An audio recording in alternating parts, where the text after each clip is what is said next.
If that doesn't give you goosebumps, I don't know what will. Okay, men's Final Four tips off in one sleep.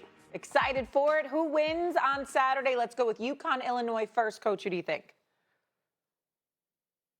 I like UConn. If you think about the teams that have given UConn a problem, the teams that have got up and underneath and pressured them, created turnovers, and created offense out of their defense. Now, this is going to be a slugfest. Illinois plays at a slow pace. UConn plays at a slow pace. But if UConn doesn't turn the basketball over, then Illinois got to guard their offense. And their offense, where they move the ball, they move people, they make you defend side to side. You've got Tyrus Root, who's been absolutely dominating in the NCAA tournament. 21 points, 13 rebounds, 4 offensive rebounds. They can play through him, carry-bound off the ball. They haven't shot the ball well in the NCAA tournament, UConn. Only 29% for the three-point line. I think they shoot it better. Defensively, they do a great job of running their opponent off the three-point line. Illinois, almost 50% of their shots come from the three. They make about 9. I think UConn defends the 3. I think that they own the tempo of the game offensively and defensively. They play through Tyrus Reed. And most importantly, they don't turn it over. And if they don't turn it over, UConn wins this game. Ooh, UConn. I think it's going to be Illinois. I don't root against Danny Hurley. I love him, except for when they're playing Rick Pitino, because I'm Queens in the building all day, every day, Queens, New York, so I'm going to root for St. John's. But I love me some Danny Hurley, and I think that he's the creme de la creme of coaches in college basketball right now. I'm certainly not rooting against 17-1 over the last 3 years in the NCAA tournament, for crying out loud. He's the real deal. But I think people are sleeping on Illinois. Do y'all realize they're the tallest team in the tournament? I mean, they're the tallest team, one of the nation's tallest teams, if I remember correctly.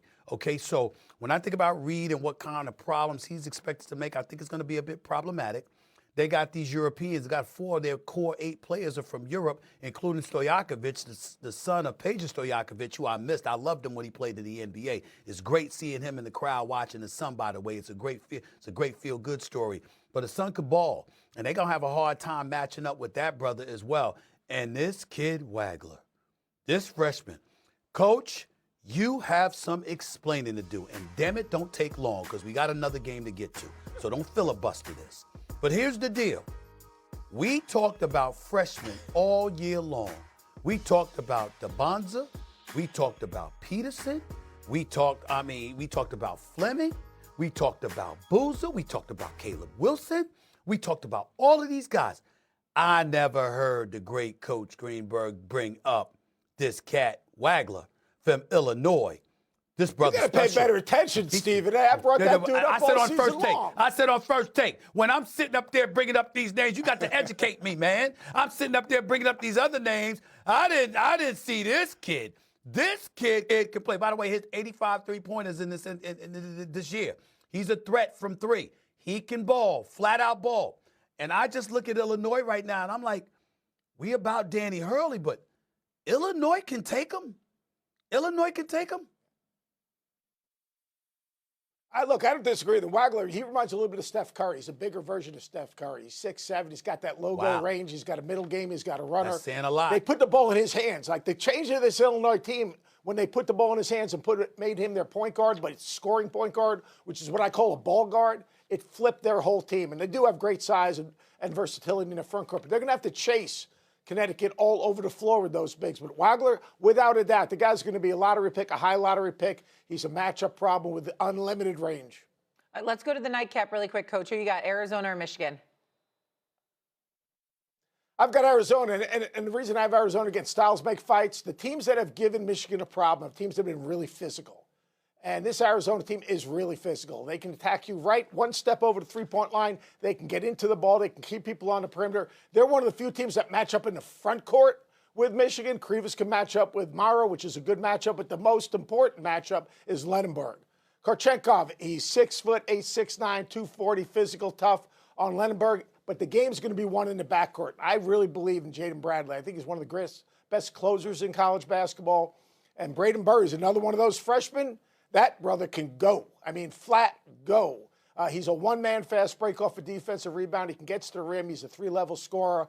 I think the physicality and the ability to just continue to pound the ball in the paint, where Arizona scores about 45 points in a game, all different ways, in post-ups and drives.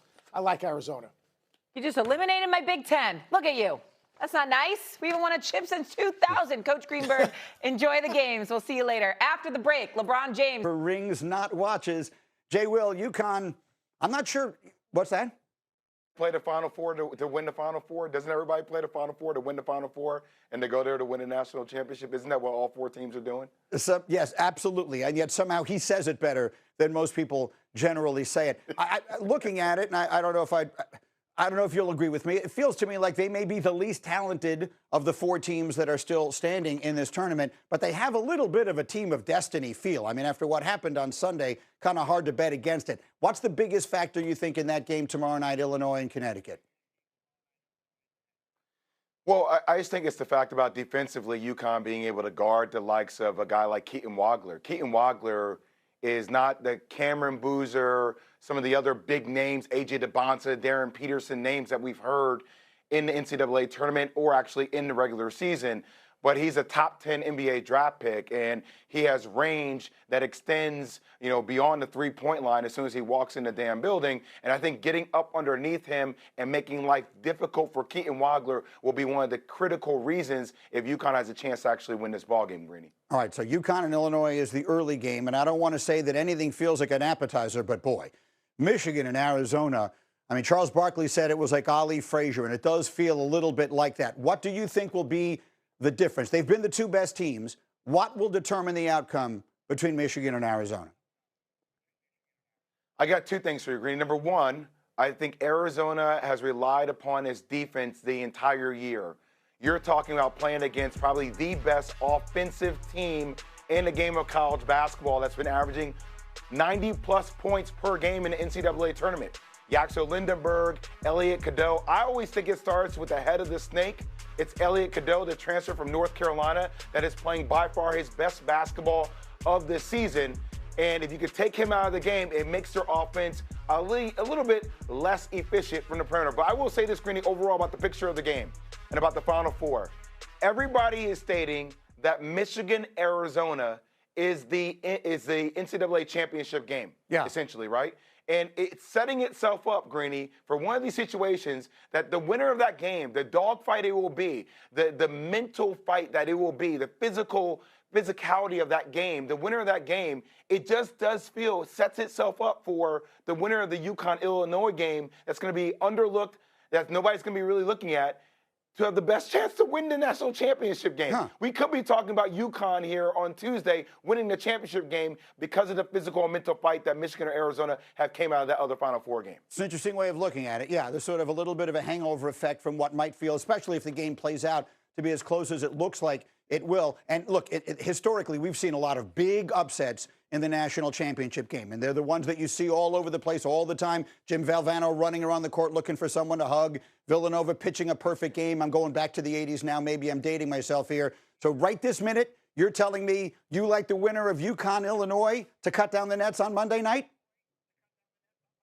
No. I like Arizona still. Okay. I still like Arizona. I still like Arizona, Greeny. That was my pick before it started. I'll stick with Arizona as well. Let's find out from Joe, who again was 9-0 last week. Yes, before we collect Joe's bets best, let's give you an idea of why you should be paying very close